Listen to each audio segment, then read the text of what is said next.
Hello friends, I hope you are all good. Friends, आप देख रहे हैं code hub programming academy. Last lecture में हमने अपने प्रोग्रामिंग लैंग्वेज के बारे में डिस्कस किया था लेक्चर नंबर 2 के अंदर। आज हमारा पास है लेक्चर नंबर 3। उसमें हम अपने लेक्चर नंबर 3 को डिस्कस करते हैं। हमारे लेक्चर नंबर 3 के अंदर है types of coding. How much type of coding? There are two type of code, source code and another one is object code. So what is source code? Source code, write a program in high level language is called source code. Source code जो होता है, जो हम high level language के अंदर लिखते हैं, code लिखते हैं, प्रोग्राम लिखते हैं, उसको हम क्या कह रहे होते हैं? सोर्स कोड कहते हैं। और इसका दूसरा नाम है, इसको सोर्स प्रोग्राम भी कह रहे होते हैं। क्यों? क्योंकि हमारे पास ये हाई लेवल लैंग्वेज के अंदर होता है, तो इसको हम सोर्स प्रोग्राम भी कहते हैं। अब computer can not understand the statement of high level language. Computer, आपको मैंने लास्ट लेक्चर में बताया था कि जो हमारी हाई लेवल लैंग्वेज होती है उसको कंप्यूटर नहीं समझ सकता। क्यों? क्योंकि वो कंप्यूटर के नज़दीक नहीं होती, लेकिन ह्यूमन की लैंग्वेज के वो क्या होती है? करीब होती है। तो इसके लिए क्या करता है, कंप्यूटर उसको आसानी से नहीं समझ सकता विदाउट कंपाइलिंग। तो उसको समझने के लिए क्या करना पड़ता है? पहले उसको कंपाइल करना पड़ता है, देन कंप्यूटर उसको समझ सकता है। तो source code can not be execute bye computer directly. उसका मकसद ये है कि कंप्यूटर इसको डायरेक्टली सोर्स कोड को एग्जीक्यूट नहीं कर सकता। क्यों? क्योंकि हमारे पास ये हाई लेवल लैंग्वेज में है। It is convert object code then execute. इस कोड को हम कन्वर्ट करते हैं किसके अंदर? ऑब्जेक्ट कोड के अंदर। देन हम इसको क्या कर सकते हैं? एग्जीक्यूट कर सकते हैं, और कंप्यूटर इसको क्या कर सकता है? समझ सकता है। Another one is object code. What is object code? A program in a machine level language. जो मशीन लेवल लैंग्वेज के अंदर लिखा जाता है वो हमारे पास क्या होता है? ऑब्जेक्ट कोड होता है। इसको हम ऑब्जेक्ट कोड भी कहते हैं, इसको हम ऑब्जेक्ट प्रोग्राम भी कहते हैं। इसको हम it is also called object program और मशीन कोड। उसका मतलब मशीन कोड अब ये जहर हो गया है, क्योंकि ये हमारे पास लो लेवल लैंग्वेज के अंदर है। क्योंकि कंप्यूटर उसी को समझता है जो लो लेवल लैंग्वेज के अंदर हो। तो हमारे पास मशीन लैंग्वेज कौन सी है? लो लेवल लैंग्वेज है।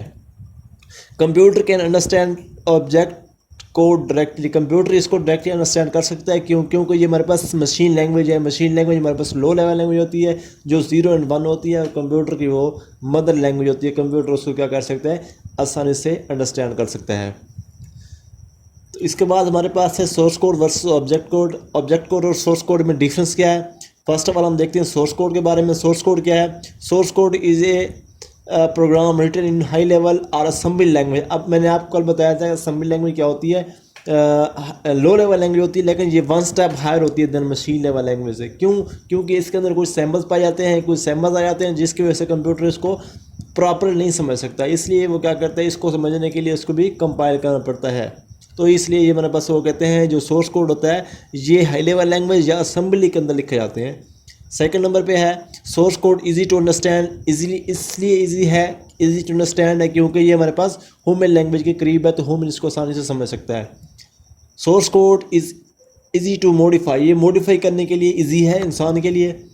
Source code cannot direct execute on computer. Computer के ऊपर ये डायरेक्टली एक्सिक्यूट नहीं होता। क्यों? एक्सिक्यूट इसलिए नहीं होता क्योंकि हमारे पास ये हाई लेवल लैंग्वेज के अंदर होता है। इसके बाद हम देखते हैं ऑब्जेक्ट कोड को। ऑब्जेक्ट कोड क्या है? Object code program written in machine language. जो मशीन लैंग्वेज के अंदर लिखे जाते हैं वो बस क्या होते हैं? ऑब्जेक्ट कोड होते हैं या ऑब्जेक्ट प्रोग्राम होते हैं।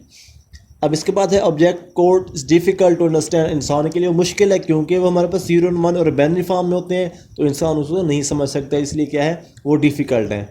अब थर्ड नंबर पे है object code is difficult to modify. इसको मॉडिफाई करने के लिए भी मुश्किलात पैदा होती हैं इंसान के लिए। क्यों? क्योंकि ये नियर टू कंप्यूटर होती है, ह्यूमन के नियर नहीं होती। Object code is directly execute on computer. ये एग्जीक्यूट हो जाते हैं क्यों? क्योंकि ये मदरसा लैंग्वेज में होता है, यानी कि मशीन लैंग्वेज के अंदर कोड लिखा जाता है, तो कंप्यूटर इसको आसानी से समझ सकता है। इसके बाद हमारे पास है इंपॉर्टेंट क्वेश्चन हैं इन लेक्चर नंबर 3 के अंदर। जो इंपॉर्टेंट क्वेश्चन उनको हम डिस्कस करते हैं। How much type of code हमने डिस्कस किया कि इसके 2 टाइप्स होती हैं। एक हमारे पास होते हैं ऑब्जेक्ट कोड, एक होता है हमारे पास सोर्स कोड।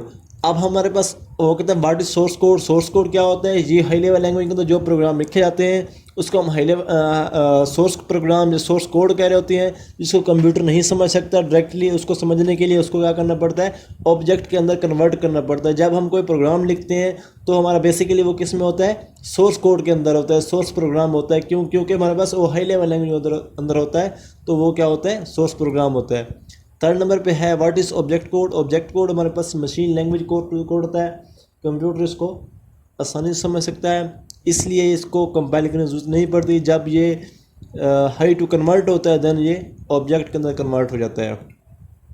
नेक्स्ट हमारा लेक्चर नंबर 4 होगा, हम कल डिस्कस करेंगे इसके बारे में। अब लेक्चर नंबर 4 के अंदर हमारे पास है लैंग्वेज प्रोसेसर। इसके अंदर देखेंगे हम जो लैंग्वेज प्रोसेसर हैं, किस तरह हम कंप्यूटर को कंपाइल करके देते हैं, किस तरह उनके जो मेथड हैं डिफरेंट, वो हम सब वो देखेंगे। और इसके बाद जो आज का हमारा लेक्चर यहाँ पे एंड होता है। अगर आपको कहीं पे कोई प्रॉब्लम आई है, कहीं पे कोई इशू आ रहा है, तो आप मुझे ज़रूर बताइएगा कमेंट में।